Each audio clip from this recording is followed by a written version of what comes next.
Welcome back, guys, to the Great Ace Attorney 2 Resolve, where last episode we continued our chronicles with a new lead as Susato Mikitoba became Ryutaru Naruhodo, and we begun the adventure of the Blossoming Attorney. Disguised as a man to defend her friend Ray from a murder charge, with the victim being the killer of John H. Wilson in Ryunosuke's first trial, Giselle Brett, we now begin dissecting testimonies as Prosecutor Auchi brings forth his first witness. Looks like the stakes are high on both sides in this trial. The prosecution and defense each has much to lose. A haircut is hardly comparable to Ray's life. And he meant witnesses! Witnesses! Witnesses, please state your names and occupations for the court. Chief Inspector Satoru Hosanaga, Imperial Police Bureau. I'm in disguise, obviously, so I can go undetected. You are underwater with a turtle on your head? Turtle's got a mustache? Why? And I am, well, the next big thing in books. An author renowned throughout the capital, in fact. Yes. Soon to be sold out, the satirical I Am a Cat, a sensational success by Soseki Natsume! Oh my goodness! Struggling student from the provinces, please. You needn't be in awe of me. I needn't. It's only natural that you'd feel nervous in my presence, but all of you, please relax. Call me Soseki, even. Soseki! Yes. What on earth is Soseki-san doing here? Tread carefully, Susato. That author fellow knows you from your time in London, doesn't he? If he exposes you for who you really are, this will be over before it begins. Yes, of course, I know. I presume Soseki-san won't have forgotten about me. I could certainly never forget him. Although he does seem to have changed somewhat in the 6 months or so that it's been since I last saw him. And as for Inspector Hosanaga, that amazing outfit is hard to believe. Do I have something on my face? Well, your glasses for one, although they don't seem to be helping you see. Thank goodness he hasn't recognized me either. Oh, I suppose it's this disguise, is it? I thought that appearing here in the clothes I was wearing at the time would make for a more faithful testimony. It is my guiding principle to carry out all testimonies flawlessly. Well, I can appreciate why an Imperial Police Bureau detective might have been present. But what business did a writer such as yourself have being at the scene, Soseki-san? Well, you see, I had been asked that day to give a lecture on the morning of the incident in the Imperial Yumei University's Grand Lecture Hall, no less. At Yumei University? After the lecture, I had a very pleasant conversation with a researcher from the medical science department. The professor over there, in fact. With Professor Mikitoba? Yes, that's right. It was arranged by one of the newspapers. They wanted some story or other about two former students who studied in Great Britain. Of course, being a renowned author, the press never leave me alone. They secretly spy, snapshots, scribble stories, and discover my privacy!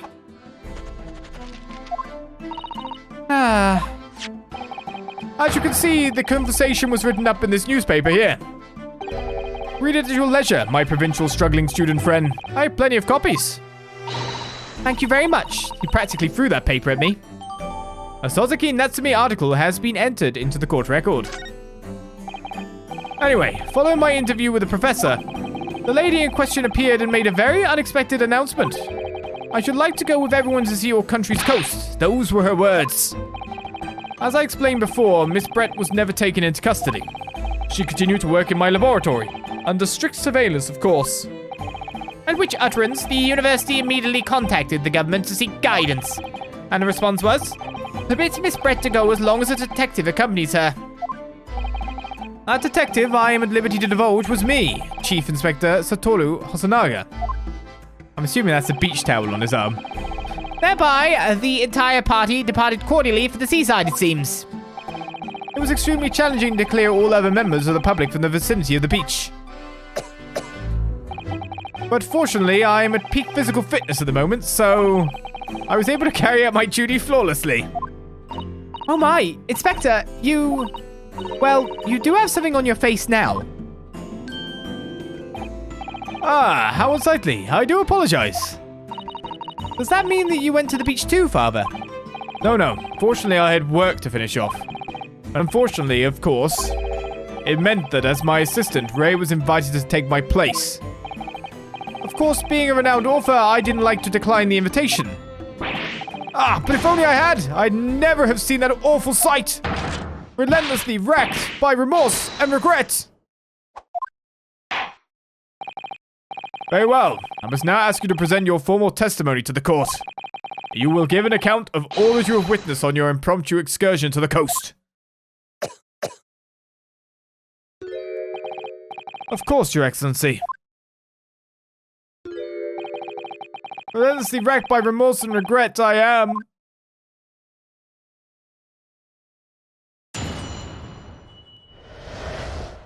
The witness scene. On the day of the incident, I was ordered on a special surveillance assignment in this disguise. I just managed to catch that crab when I suddenly heard a caterwaul from behind me. I ran into the beachhead at once, where I found the pair in question. Yes, that young girl was astride the Englishwoman, dagger in hand, as she stabbed wildly. I saw blood on the blade. It proved to me that she'd stabbed the victim multiple times.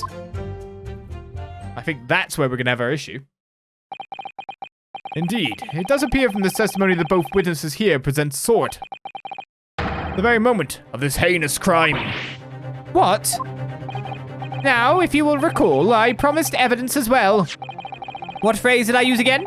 Yes, that was it. Damning evidence. What have you there, Counsel? A so-called fountain pen, is it? Correct, Your Excellency. I found it at the scene whilst examining the body. It appears that in her dying moments, with a final ounce of strength, the victim clutched a piece of evidence that would positively identify her killer. What? Your Excellency, if you would cast your eyes over the photographic print of the crime scene once more.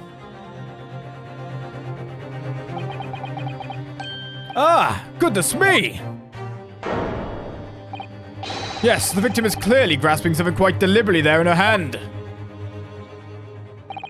That's right, the fountain pen.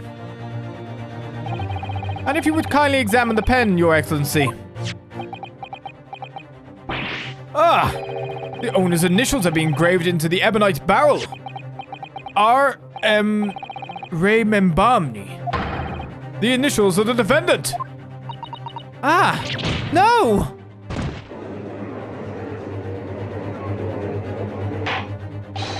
This fountain pen will be admitted immediately as critical evidence.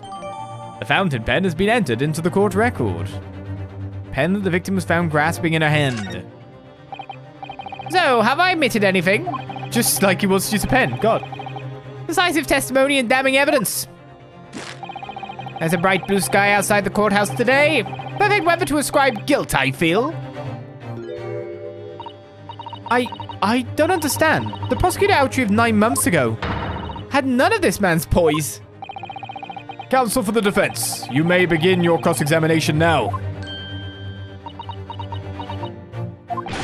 Naruhodo-san. Naruhodo?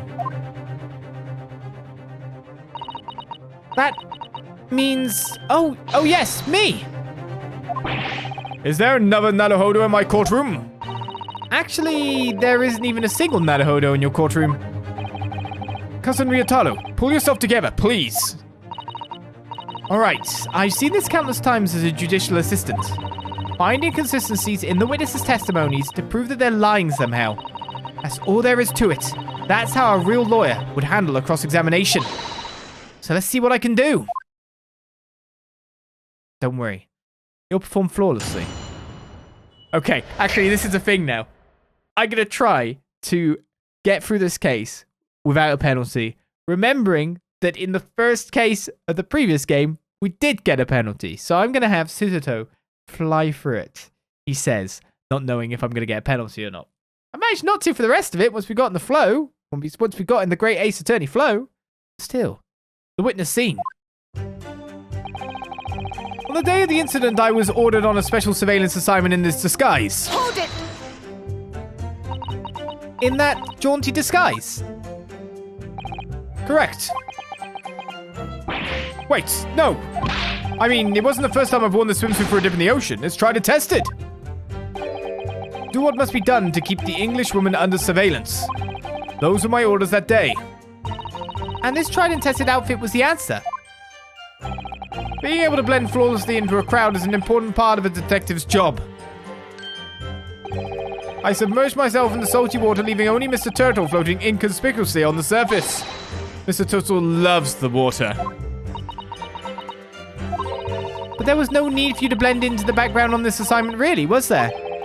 That made you late arriving on the scene. I think perhaps you had your priorities wrong.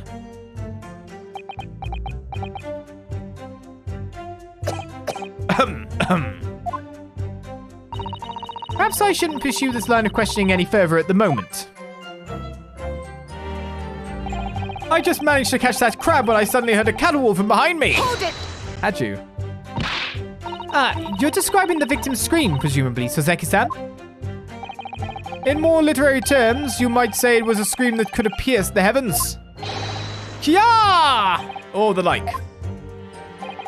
Of course, that's just a metaphor. We renowned authors are wont to describe things so. Soseki-san wasn't at all like this in England. Anyway, I spun around at the noise and the beach hut immediately fell under my gaze. Yes, the beach hut. The area is popular with government ministers. Many have seaside retreats there for rest and recuperation. Locals are prohibited from entering the area, so it's always very quiet. The beach hut is a simple structure, erected as a place for people to change or take refuge from the sun. Although, the Englishwoman commandeered the hut for herself, which meant that I was forced to change into my swimwear on the sand. I imagine that was rather embarrassing for you. Well, anyway, I tossed the crab aside and headed for the beach hut at a run. Or in more literary terms, I decrabbed and beetled off hutwise. Sure. I ran into the beach hut at once where I found the pair in question. Hold it! Wait, by pair, you don't mean to say... But how could that be? No, you won't misunderstand. Obviously, I mean the victim and the defendant, Rei Membami-san. Oh, it would have been helpful if you could have just said that from the outset. If you jump to conclusions, you have to expect to fall flat on your face sometimes. Dear me, pinning your hopes on such an outside chance. Foolish, very foolish. It really was an outside chance. I just wish I'd realized that before I said something silly. So, Inspector, why don't you tell the court how exactly you found the aforementioned pair in the hut? Well, it was a sorry sight. A really grisly scene. I parted the Norland curtain hanging in the doorway and stepped inside only to see the defendant leaning menacingly over the lifeless body of the victim sprawled on the sand.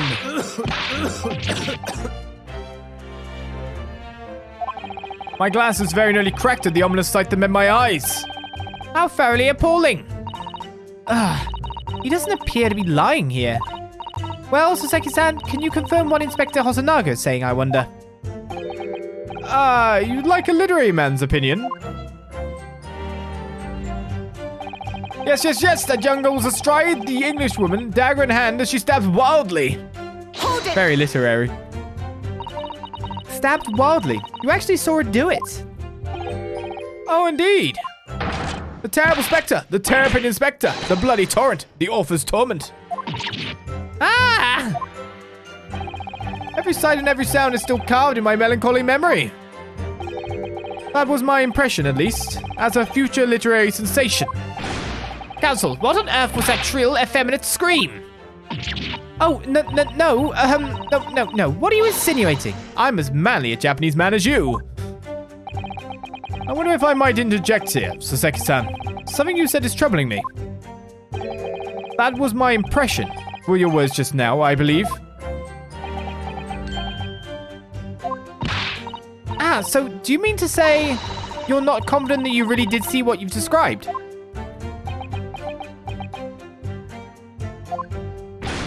No, yes. I know what I saw. My ears didn't deceive me when I heard that scream, hence my eyes didn't deceive me either. I could describe everything I saw vividly. I could publish it all in tomorrow's newspaper serial.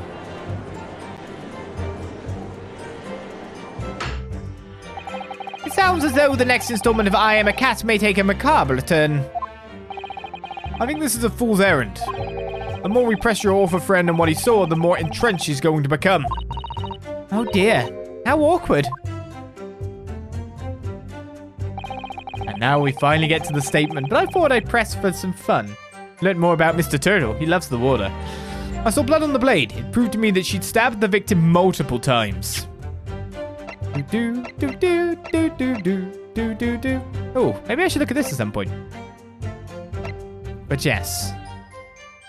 Only a single wound. Single deep stab wound from behind, piercing a lung and resulting in fatal hemorrhage. Because we've got so little in the court record, we can narrow things down pretty fast. Objection!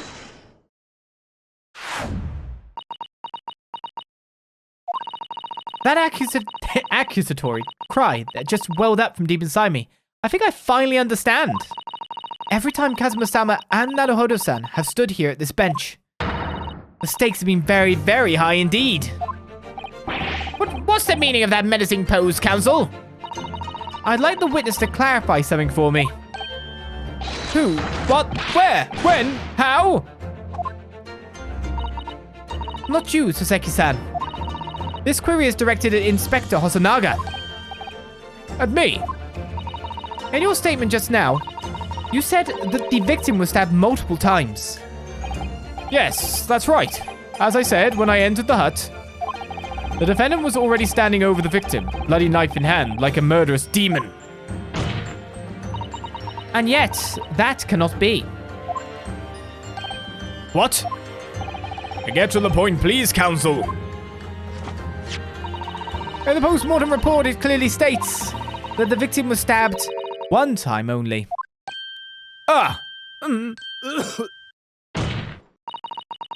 In other words, Inspector Hosanaga's testimony is clearly flawed. And Soseki-san. Me? You claim to have seen Membami-san in the throes of stabbing the victim. Yes, I did. Wildly! But both you and the inspector confirmed the same point. That there was already blood on the knife that you saw the defendant holding. Yes, and? It's quite simple. We know the murder weapon was used to stab the victim only once. Therefore, there is no way there could have been blood on the knife if that single stabbing hadn't already occurred.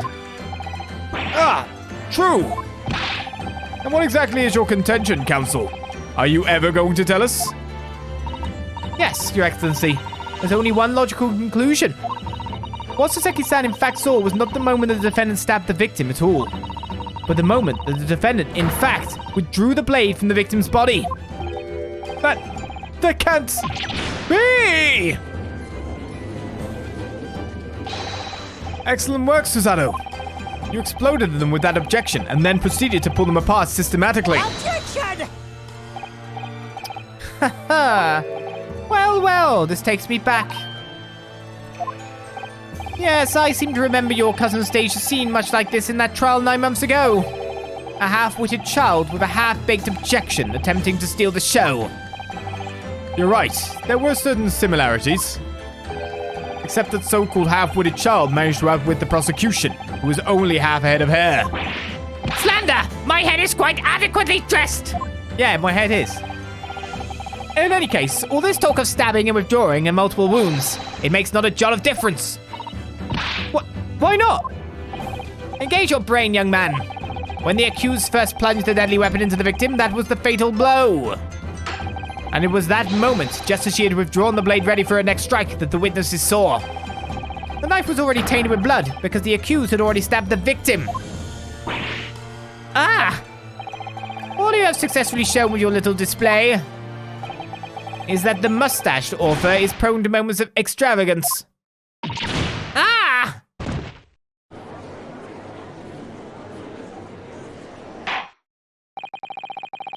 I am in agreement with the prosecution. If the defendant was seen wielding the blade at all, that is sufficient grounds for her actions to be viewed with suspicion. But if she was withdrawing the blade, then we are back where we started. Sorry. Consider this, young yokel boy.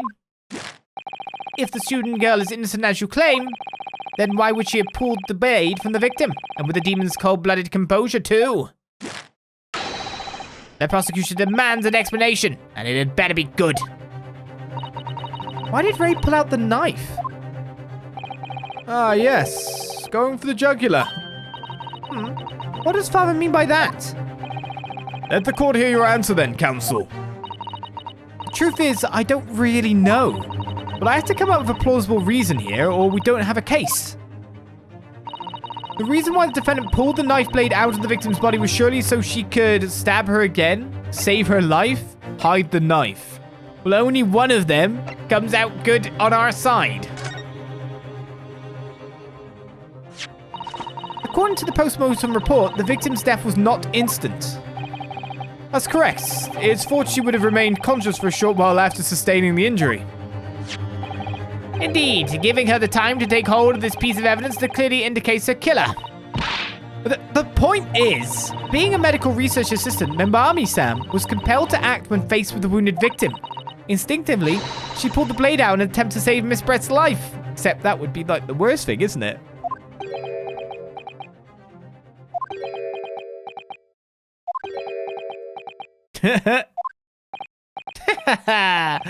Did you hear that, Your Excellency?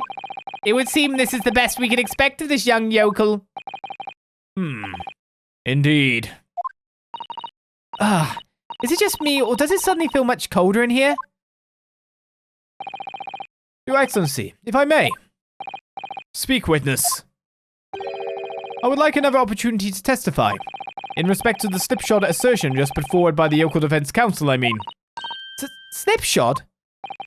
An excellent idea, Inspector. Our young yokel hopeful has a modicum of knowledge when it comes to the law, it seems. But in matters of medicine, he appears to possess not one iota of common sense. Very well, Inspector. I will permit your request. You will testify again before the court on the subject of the Defense Counsel's assertion. Yes, sir. I will do so flawlessly.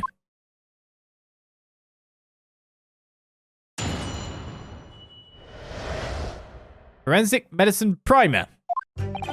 Pulling a blade from a wound without thinking could cause heavy bleeding. Yes. That's basic knowledge that any medical research assistant with an ounce of sense ought to know. In other words, there's no good reason why the defendant would have tried to pull the knife from the victim. Let's not forget that the young student did have a motive for killing the victim. The man the victim murdered 9 months ago, Dr. Wilson, was the defendant's highly respected mentor. Is what you just said true, Inspector? Could pulling a knife from a wound really cause the wound to bleed heavily? Yes. Think of the weapon itself as a stopper in the wound that prevents excessive blood loss. Until a doctor is ready to provide proper treatment, that stopper shouldn't be removed. Oh, I see. Ha! This is why yokels should stay on the farm. Even a quack from some obscure mountain village would have had such basic knowledge. Anyone who's ever given someone a little poke with a knife and pulled it out again knows it. Oh, well, I've never stabbed anyone, you see. Or pulled a blade out of a wound, so... Of course you haven't. I didn't bring you up to behave like a bandit. Father, is it true, what they're telling me? Yes, it's basic remedial knowledge for medics. Ray would have been well aware of it. If she were to claim ignorance of such fundamentals, that would prove fatal in many ways. But then, why would Ray have done it? Could she have pulled out the knife in full knowledge that it would be fatal for Miss Brett? I don't know. Ray never once mentioned anything about the knife to me. It seems almost impossible to believe, but... Could my friend actually have... Suzuno! Yes? Pull yourself together. You mustn't lose sight of why we're here. Ah! Counsel, it's time for your cross-examination. Oh, yes, Your Excellency. However, I must warn you that if your cross-examination fails to identify any issue with the established facts, I'll be moving to my adjudication immediately afterwards.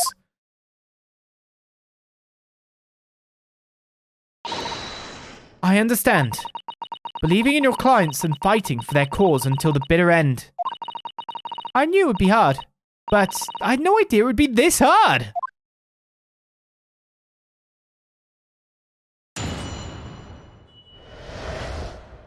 Forensic Medicine Primer. Cross-examination begins.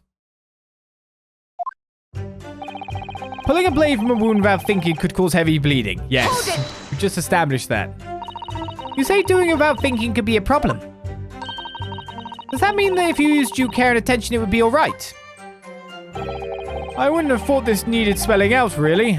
But the blade is like a stopper in the wound. Remove it and a serious hemorrhage will occur. In other words, a medic would need to be present before any attempt was made to withdraw the blade.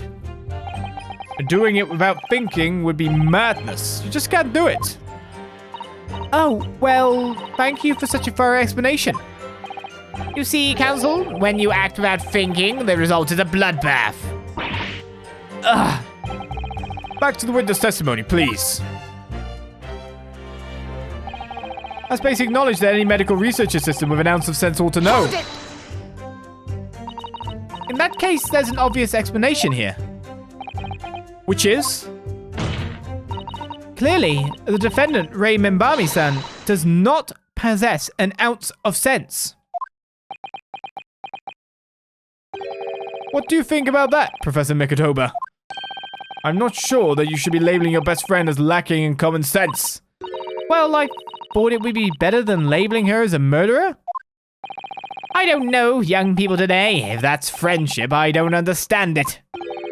Careful, Counsel. A lack of common sense can be a very dangerous thing. Oh dear. That recalled on me rather badly. That's life, I'm afraid. A lesson everyone must learn. Hopefully you can see now that this is really basic medical knowledge. Being involved in medical research, Membami-san would certainly have been aware of it. I hope everyone's aware of that nowadays, to be honest.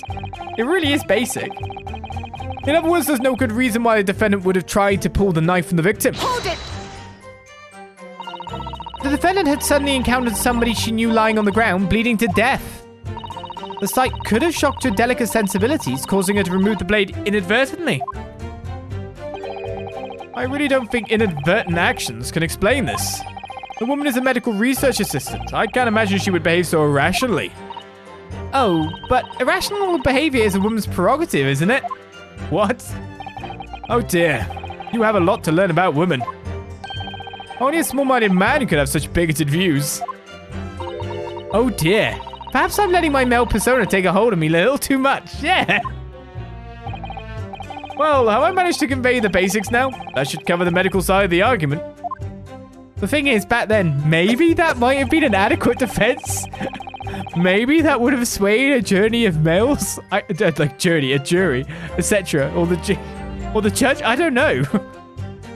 Probably wasn't a bad card to play for trying to get someone off. As a woman doing it. Otherwise, if you're a man doing it, you're an absolute dick. To be honest, you're dicking either way. Let's not forget that the young student did have a motive for killing the victim. Hold it! Whatever the motive, it just isn't in Membami-san's nature to do something so awful. She had both motive and opportunity. That's very hard to argue against. You don't know the defendant. Objection! And you, counsel, do not appear to know the law. Yes, evidence is the only way to convince the court of your argument, not feelings. With this, fledgling to defender, I would almost say I pity the accused. So do I. Inspector, you will reiterate your point about the defendant's motive, please. Ah, yes. Miss Brett was in many ways a sworn enemy of Membami-san. There's nothing in this statement, is there? The man the victim murdered 9 months ago, Dr. Wilson, was the defendant's highly respected mentor. I mean, that's true. Well, yes, that's true. Exactly. Dr. Wilson recognized Membami-san's talents and offered her the position of assistant despite her being a woman. She was extremely grateful to him. Yes, the Englishman appears to have been a very broad-minded individual. Dr. Wilson had no time for outdated traditions. He met with opposition, of course, but he believed firmly in Membami-san's abilities. Clearly, the defendant was in the man's debt, which only serves to prove my point. This is hopeless. I can't find a single crack in his testimony anywhere. If Ray knew that withdrawing the knife from the wound would threaten Miss Brett's life further, I just can't think of any way to explain why she did it. Susato, it's at times like these when it's especially important to remember the fundamentals. The fundamentals? Evidence is what counts in the courtroom, isn't it? Of course, but I've been through the court record dozens of times already. Well, actually only once.